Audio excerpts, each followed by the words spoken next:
하나님 아버지, 우리를 지으시고 우리를 살리시고 우리를 기르시는 아버지여, 하나님의 모든 소원으로 우리를 계획하시고 우리를 하나님의 영광, 하나님을 드러내고 표현하고 하나님의 뜻을 함께 이루는 동력자, 하나님의 형상으로 우리를 존귀하게 세우신 아버지, 이 세상 그 무엇으로도 하나님께서 우리에게 주시고자 작정하시고 허락하실 이 모든 것들을 대신할 수 없습니다. 세상 것을 다 가져도 우리의 영혼이 만족할 수 없고 우리의 영혼의 갈급함을 채울 수가 없는 이유는 우리는 이 세상을 다스리며 지배하는 자이고 우리의 영혼은 하나님으로 인하여 채움받고 우리는 하나님의 존귀와 영광 가운데 살아갈 자들이기 때문에 그렇습니다. 하나님, 세상은 그리스도인들을 잘 모르지만, 그리스도인의 삶을 잘 모르지만, 하나님 아버지, 우리는 하나님 안에서 하나님 그리스도인이라는 이 사실이 생명보다 더 귀하고 그것은 우리의 인격과 온 삶으로 날마다 확인되어지는 실제입니다. 하나님 아버지, 그러나 우리가 세상 가운데 이 진리를 전해야 되겠습니다. 세상 가운데 너무나 많은 사람들이 인생의 해답을 찾고 있고 하나님 진정한 행복, 만족과 참 하나님 승리, 영광을 위한 아버지여, 그 답을 찾아서 헤매고 있습니다. 우리는 답을 가진 자이고 이곳에 답이 있는데 하나님 아버지, 우리가 세상에 나갈 때 사람 낚는 어부가 되고 우리의 삶이, 우리의 존재가 그물이 되어서 수많은 영혼을 하나님 앞으로 이끄는 그 역사 속으로 우리가 나가야 되겠습니다. 하나님 아버지, 이것은 쉬운 일이라고 했습니다. 아버지여, 우리가 주님 앞에 바르게 알고 바르게 순종하면 하나님 이것은 쉽게 되어지는 일이라고 하셨습니다. 하나님, 우리가 무엇을 알아야 되는지 그리고 우리가 무엇을 행해야 되는지 오늘 말씀을 통해서 잘 알게 하시고 하나님, 그래서 그 이후에 아버지, 이 시간 이후에 우리의 삶이 정말 심플하고 신나고 하나님 아버지 보람찬 영광의 삶, 열매 맺는 수많은 사람을 옳은 길로 인도하는 그 역사를 이루는 삶이 될 수 있도록 이 시간 우리에게 말씀하여 주옵소서. 예수님의 이름으로 기도합니다. 아멘. 네, 오늘은 마태복음 5장 7절입니다. 네, 긍휼히 여기는 자.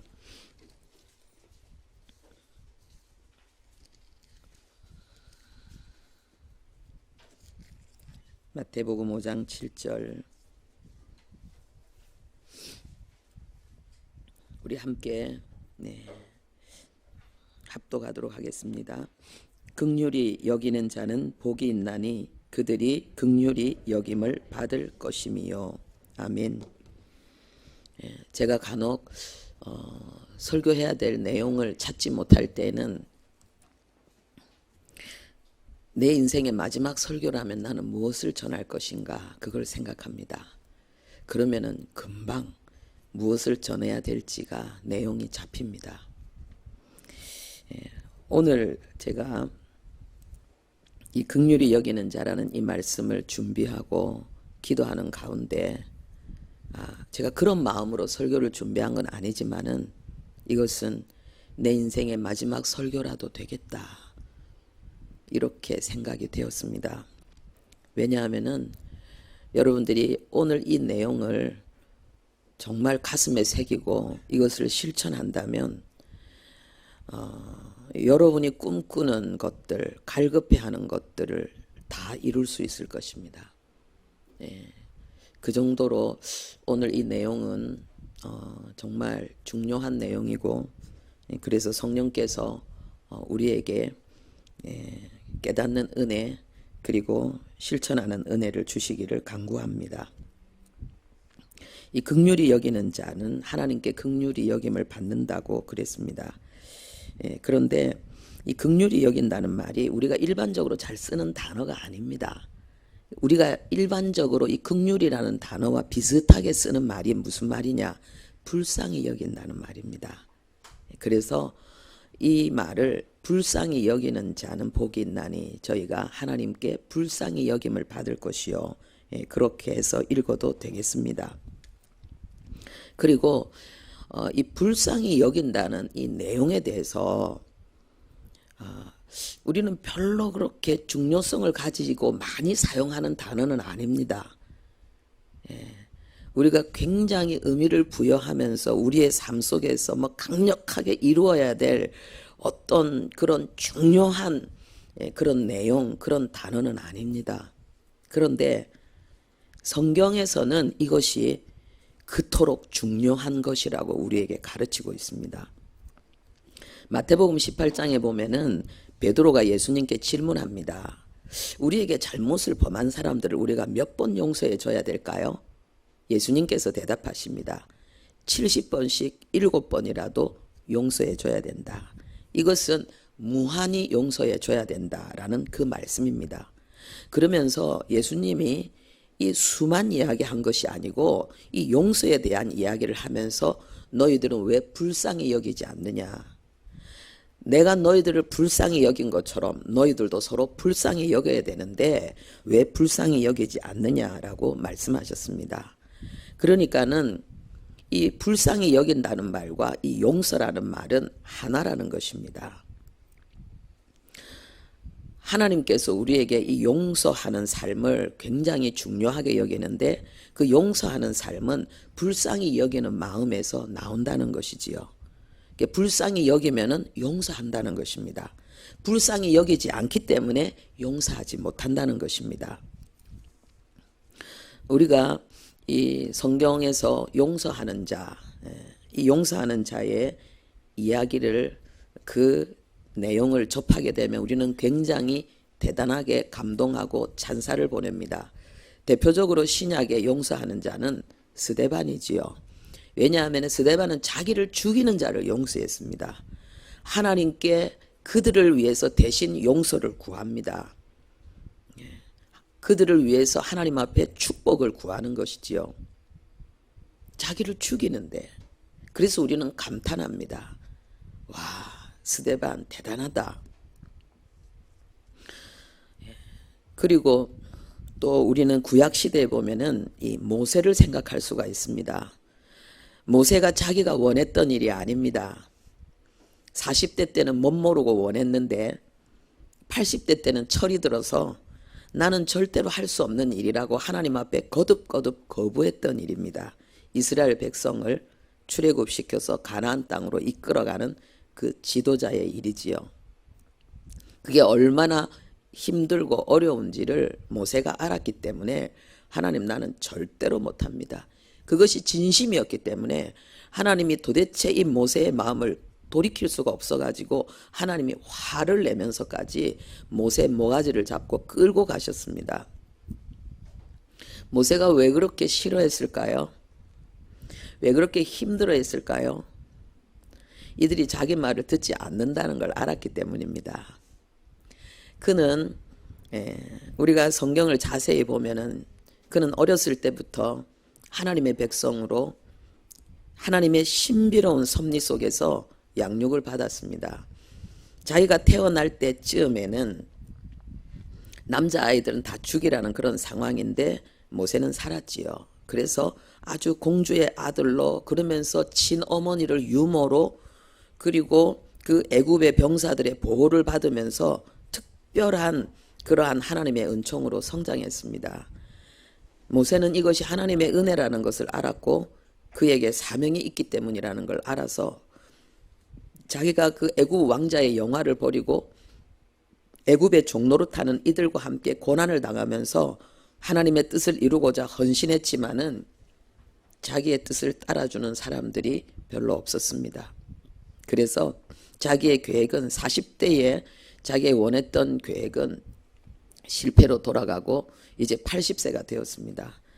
이 백성들을 이끌고 간다는 게 얼마나 힘드는지 알았던 그에게 하나님은 강력하게 그를 강요하셔서 아주 강압적으로 그를 콜링하셨는데 아니나 다를까 이 모세가 이스라엘 백성을 끌고 가는 그 일은 너무나 힘든 일이었습니다.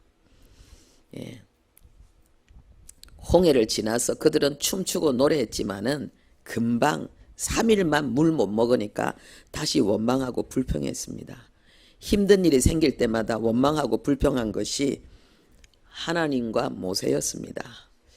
그래서 모세는 너무 힘들어서 나중에는 하나님, 내가 이들을 낳았습니까? 난 더 이상 이들 데리고 못 가겠습니다. 그렇게 단식하기도 했습니다. 예. 그렇게 힘든 그 길을 걸어가면서 이 백성들로 인하여서 이 모세가 상처와 아픔이 많았을 텐데도 불구하고 하나님께서 이들을 버리려고 할 때에 하나님,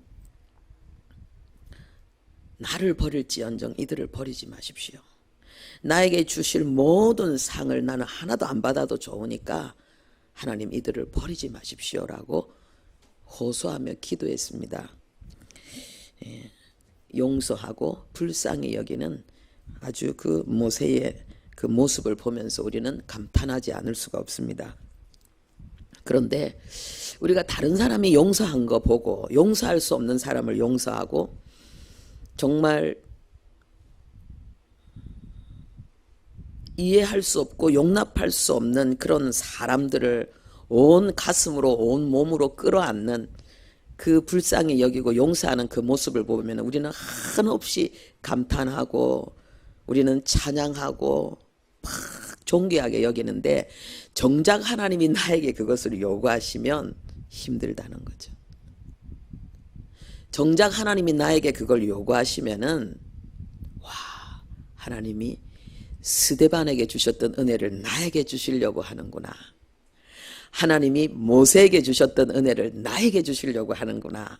이렇게 생각하는 것이 아니라 그냥 싫어요. 못해요. 나한테 이런 것까지 요구하지 마세요. 이건 너무 심하잖아요. 하나님이 내 입장 대보세요. 하나님 그런 말 들으면은 하나님도 가만 안 있을걸요. 그러니까 이게 전부 다 그 우리 애들 이렇게 엄마한테 정말 말도 안 되는 소리 막 쏟아내듯이 우리가 그렇게 반항합니다.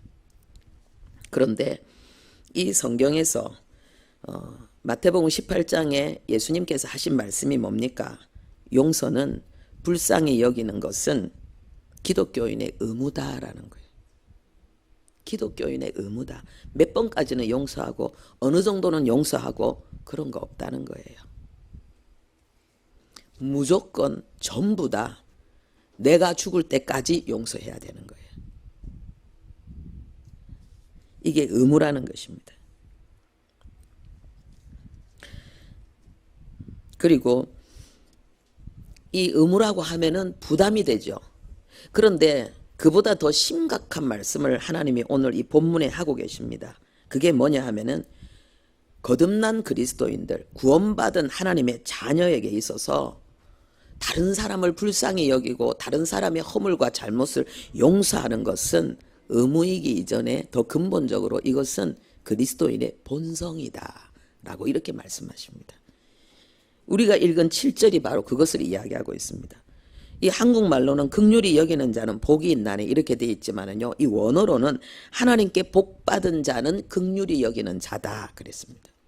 하나님 앞에 복을 받은, 하나님 앞에 구원받은 자녀의 특징은 그에게는 일반 사람들과는 비교할 수 없는, 상상할 수 없는 긍휼의 능력이, 긍휼의 삶이 그에게 있다라고 하나님 말씀하고 있는 것입니다.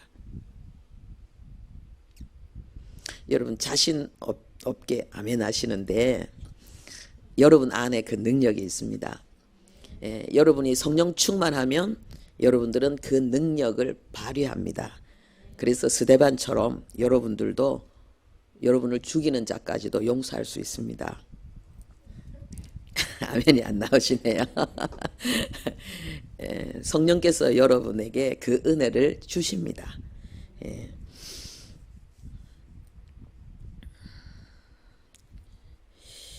여기에서 긍휼히 여기는 자에게 하나님께서 긍휼히 여김을 받을 것이다 라고 미래형으로 이야기합니다. 그러면은 하나님께서 긍휼히 여겨 주실 것이라고 하는 이 미래형은 무엇을 이야기하는 걸까요? 우리가 죽어서 천국 갈 때 하나님의 보좌 앞에서 심판대 앞에서 하나님 우리를 긍휼히 여긴다는 것입니까? 맞습니다. 그러나 그것뿐이 아닙니다.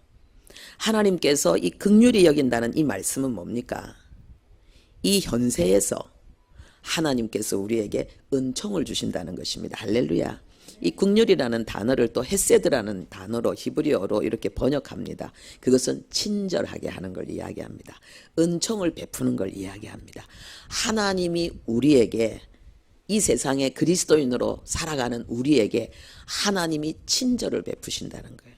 하나님이 긍휼을 베푸신다는 것입니다. 하나님이 은총을 베푸신다는 것입니다. 오늘 우리가 여기에 있는 것, 제가 여러분 앞에서 설교하는 것, 하나님의 불쌍히 여김 때문입니다. 하나님이 우리가 지은 죄를 낱낱이 헤아리시고 우리가 지은 죄에 하나님께서 낱낱이 벌을 가하셨다면 오늘 이곳에 앉아 있을 사람 아무도 없습니다. 저부터 여기에 올 수가 없을 것입니다. 우리는 하나님을 믿고 하나님의 은혜 속에 산다고 하면서도 미움은 살인이라고 했는데 얼마나 많은 살인을 우리가 저질렀겠습니까? 얼마나 많은 미움을 우리가 자행했습니까? 멀리 있는 사람이 아니고 우리 가족들, 남편을 죽일 만큼 미워하고 아내를 죽일 만큼 미워하고 자식을 죽일 만큼 미워하고 형제를 죽일 만큼 미워하고 하나님이 허락하신 교회 공동체의 지체들을 죽일 만큼 미워하고 우리가 잊어버려서 그렇지 우리가 지은 죄가 얼마나 많습니까? 그럼에도 불구하고 하나님께서 우리를 불쌍히 여겨서 우리에게 은혜 베푸셔서 뉘우치게 하시고 또 돌이키게 하시고 때로는 아직도 다 돌이키지 않았는데도 앞으로 돌이킬 것을 믿고 하나님께서 우리에게 은혜를 베푸셔서 오늘 우리가 이 예배 자리에 있는 것입니다. 그리고 이 긍휼이 만약에 우리가 이 단어를요, 이 문장 그대로 보면은 긍휼히 여기면 하나님 앞에 긍휼히 여김을 받는가? 내가 용서하면 하나님 나를 용서해 주시고 나를 용서하지 못하면 내가 용서하지 않으면 하나님은 나를 용서하지 않는가? 이렇게 생각할 수 있죠. 그러면은 내가 하나님 앞에 용서받고 내가 긍휼히 여김을 받는 것이 무엇 때문에 생기는 거예요? 내가 용서했기 때문에 내가 긍휼히 여기기 때문에 나는 하나님께 용서와 긍휼의 은혜를 받는 거다라고 생각하는 거잖아요. 그러면 이게 조건적인 거잖아요. 그렇죠?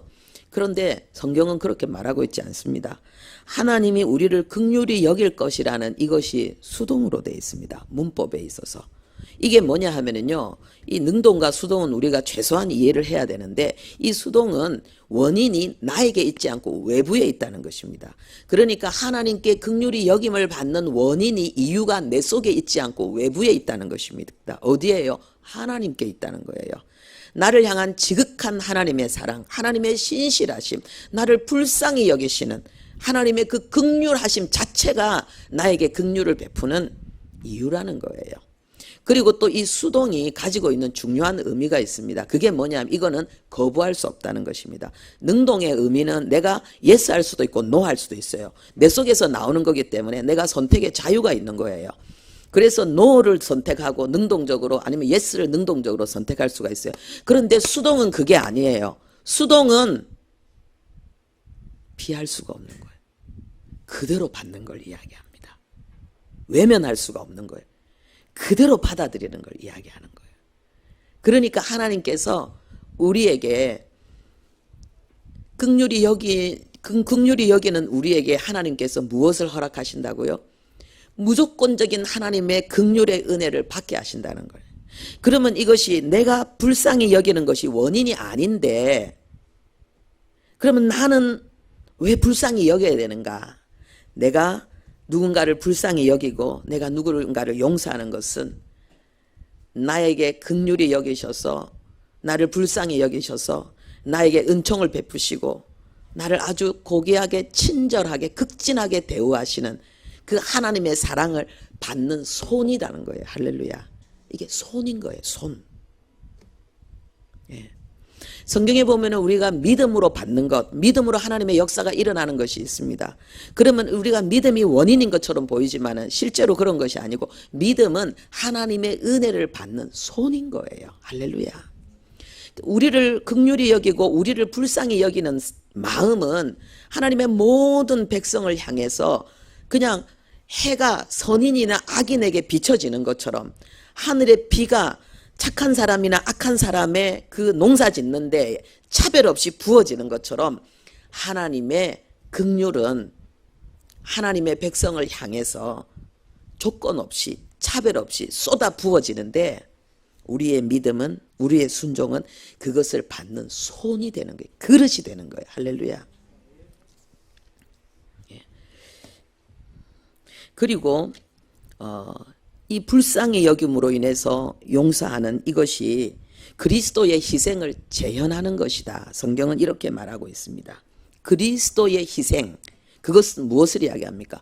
우리를 살리기 위해서 우리에게 행복을 주기 위해서 불행의 쓴잔을 마신 그리스도의 희생, 이것을 내 삶으로 재현하는 것. 재현.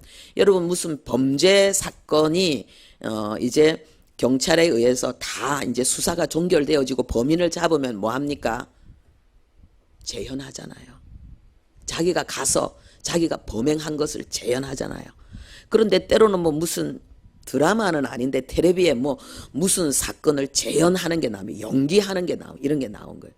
우리가 누군가를 불쌍히 여기는 것은 그리스도의 그 희생을 십자가의 그 사건을 재현하는 거라는 거예요. 얼마나 위대한 기회입니까? 내가 도대체 예수의 십자가의 의미를 인정하지 않고 그것을 깨닫지 못하는 누군가를 그 그리스도의 그 십자가를 내가 실제로 막 십자가를 져서 막 이렇게 팬티 같은 것만 이렇게 뭐 약간 가리고 이렇게 확 하고 막 이 때리는 흉내, 아픈 흉내 막 이런 거 이걸로 십자가를 재현하는 게 아니라는 거예요. 저는 그건 좀 안 했으면 좋겠어요. 하려면 진짜 하든지. 왜냐하면은 그거는 참혹하기 이를 데 없는 거거든요. 그렇게 표현할 수는 없어요. 예수님의 십자가를. 그런데 우리가 예수님의 십자가를 재현할 수 있는 기회가 있어요. 하나님께서 우리에게 그 영광을 주실 때가 있습니다. 그게 무엇입니까? 용서할 수 없는 사람을 용서하는 거예요. 불쌍히 여기는 거예요. 그러면 이 십자가가 재현되는 거예요. 그러면 그 역사가 일어나는 거예요. 여러분, 예수님을 절대로 믿지 않았던 예수님의 어머니와 동생들, 그리고 많은 제사장의 무리들, 유대인들이 예수님의 십자가와 부활 이후에 예수님을 믿었습니다. 왜요? 십자가를 봤거든요. 십자가를 보면은 그 앞에 사람들은 다 무너지게 돼 있어요. 그것은 바로 희생을 이야기하는 거예요. 우리가 누군가를 진심으로 불쌍히 여기고 그 잘못과 허물을 아무것도 아닌 것처럼 오히려 왜 저렇게 행동할까? 왜 저렇게 밖에 할 수 없을까? 그것을 생각하면서 우리가 하나님 앞에 그 영혼을 위해서 기도하고 친절히 대하고 이럴 때에 그리스도의 희생을 재현하면서 거기서 새 생명의 역사가 일어나는 것입니다. 에베소서 5장 2절에요. 그리스도께서 너희를 사랑한 것 같이 너희도 사랑 가운데서 행하라. 그는 우리를 위하여 자신을 버리사 향기로운 희생제물로 하나님께 드리셨느니라. 아멘. 여러분, 인생은 꽃과 같아 있습니다. 인생은 풀이고 인생의 영광은 꽃입니다. 그리고 꽃에는 향기가 있습니다. 그리스도인이 세상에 나타내는 그리스도의 향기는 자신을 희생하는 것입니다.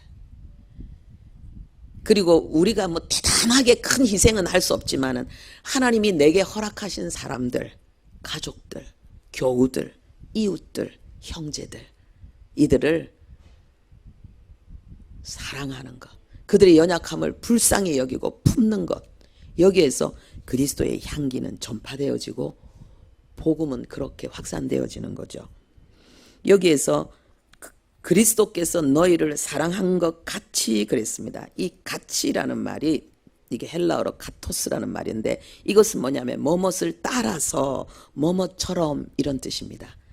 예수님이 우리에게 말씀하셨습니다. 나를 따라오너라. 그리하면 너희가 사람 낚는 어부가 되겠다. 될 것이다. 되게 하겠다 하셨습니다. 나를 따라오너라. 그럼 예수님을 따라가는 게 뭡니까? 다 버리고 선교사가 되는 것입니까? 목사가 되는 것입니까? 그게 아니라는 거예요. 예수님을 따라가는 것은 사랑하는 거라는 거예요. 불쌍히 여기고 용서하는 거라는 거예요. 용서하는 사랑, 불쌍히 여기는 사랑, 이것이 예수님을 따라가는 것이고 그러면은 거기에 구원의 역사가 있을 것이라는 것입니다. 그리고 예수님처럼 행동하는 것입니다. 예수님이라면 어떻게 하셨을까? 이걸 생각하는 거죠. 저도 지난주에 어떤 일이 있었습니다. 속이 확 뒤집어질 것 같은 그런 상황이 생겼는데 예수님이라면 이런 상황 속에 어떻게 하셨을까라고 생각을 하니까 예수님은 신경도 안 썼을 거야. 신경도 안 썼을 거야. 아이 그렇게 이게 생각이 딱 되어지는데 내 속에서 그게 확 사라지는 거예요. 그래서 제가 느꼈어요. 와, 많이 컸네. 와, 이렇게까지 하나님이 내 안에 성령께서 나를 사로잡고 계시네. 전에는 머리로는 되는데 이 가슴에서 안 됐는데 이번에는 금방 되는 거예요. 제가 생각할 때 한참 헤매야 되는데 금방 되더라고요. 예. 며칠 전이에요. 그러니까 여러분들은 정말 더 잘 하실 거라고 저는 믿습니다. 긍휼은 불쌍히 여기는 것은 또한 하나님께서 우리에게 요구하시는 뜨거운 사랑입니다. 그리고 최고의 봉사입니다. 우리 이것은 함께 같이 읽기를 원합니다. 베드로전서 4장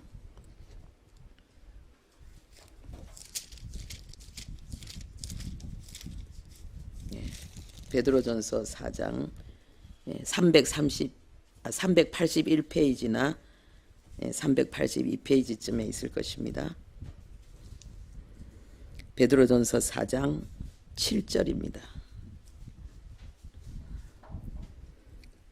8절입니다. 우리 8절 우리 함께 읽겠습니다.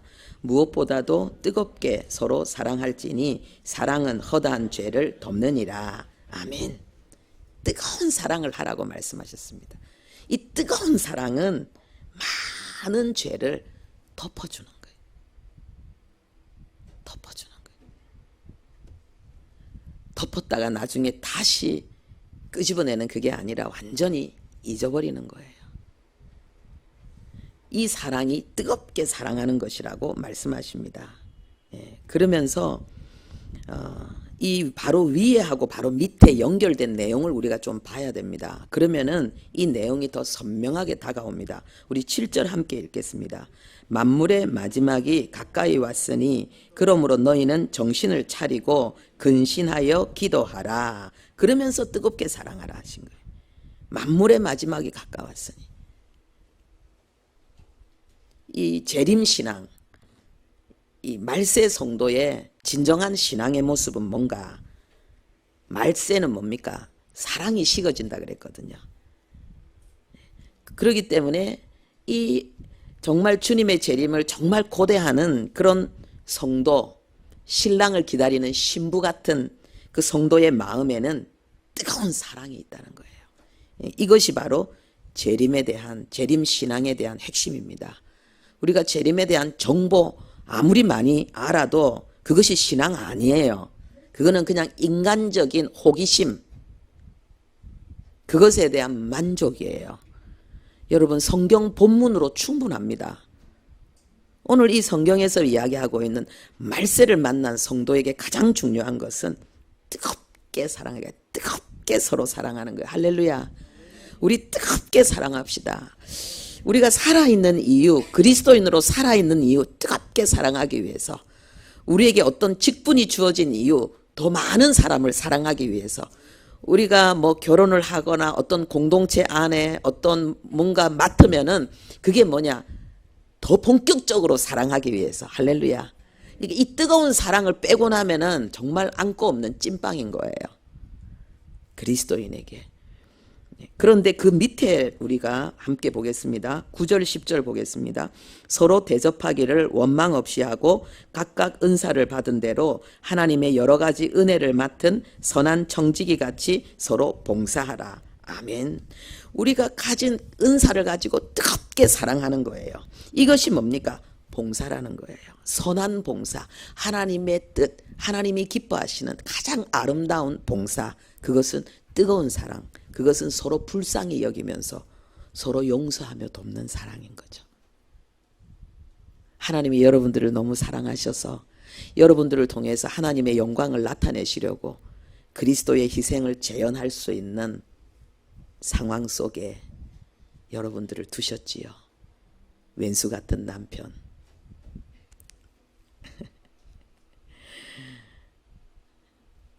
확 지어박았으면 좋겠는 자식, 어이구 내가 제 예편내를 아내, 그리고 교회 누구누구 뭐 집사, 뭐 성도, 어떤 사람은 목사.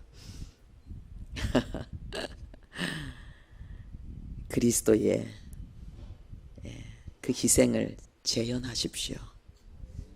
그러면 하나님께서 여러분을 긍휼히 여길 것입니다.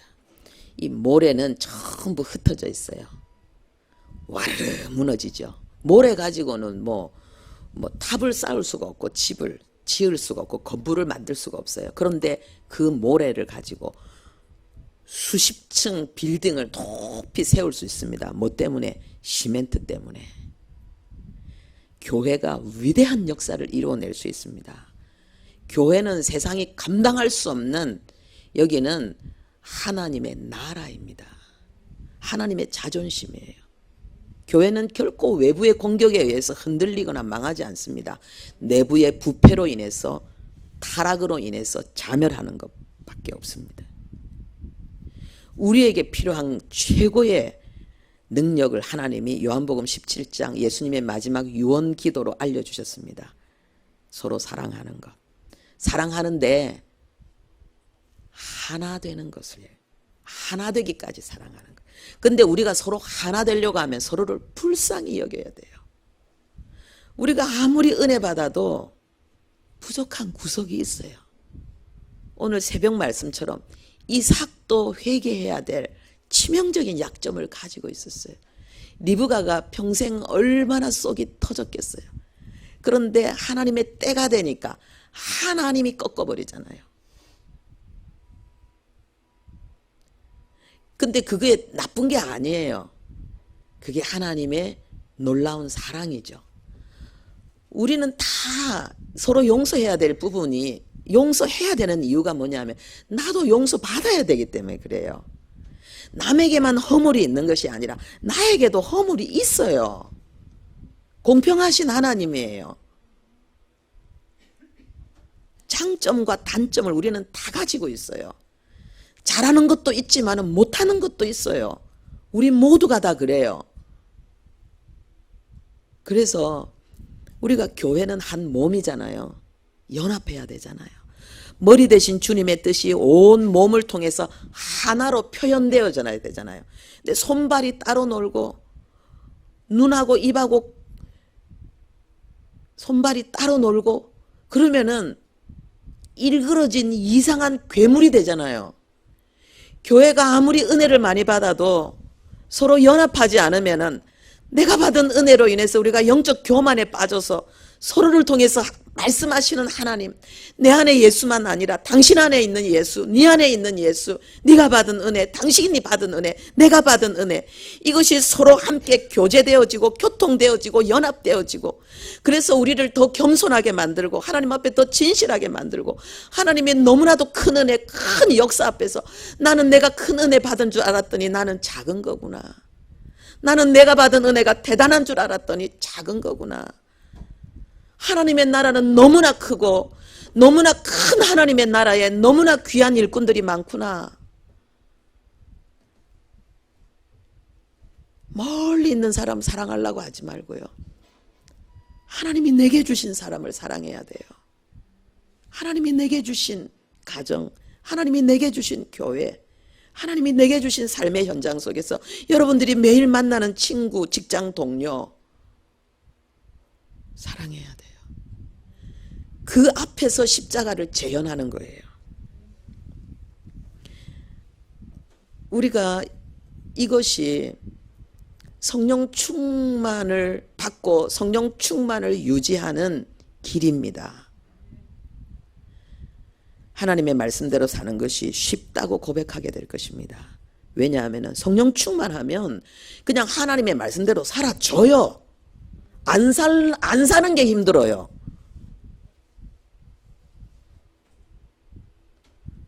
사랑 안 할라 해도 사랑 안 할 수가 없고, 미워하고 싶어도 미워할 수가 없고,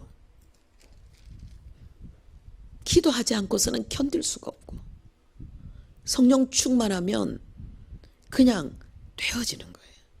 그런데 이 성령 충만함을 유지하는 게 뭐냐? 내 안에 용서하는 마음이 있어야 돼. 불쌍히 여기는 마음이 있어야 되는 거예요. 정말 남편을 용서해야 돼요.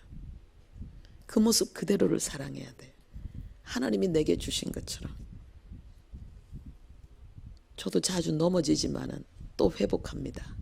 그러면서 그 사랑이 더 깊어지고 그 사랑이 더 실제가 되는 것을 제가 느낍니다.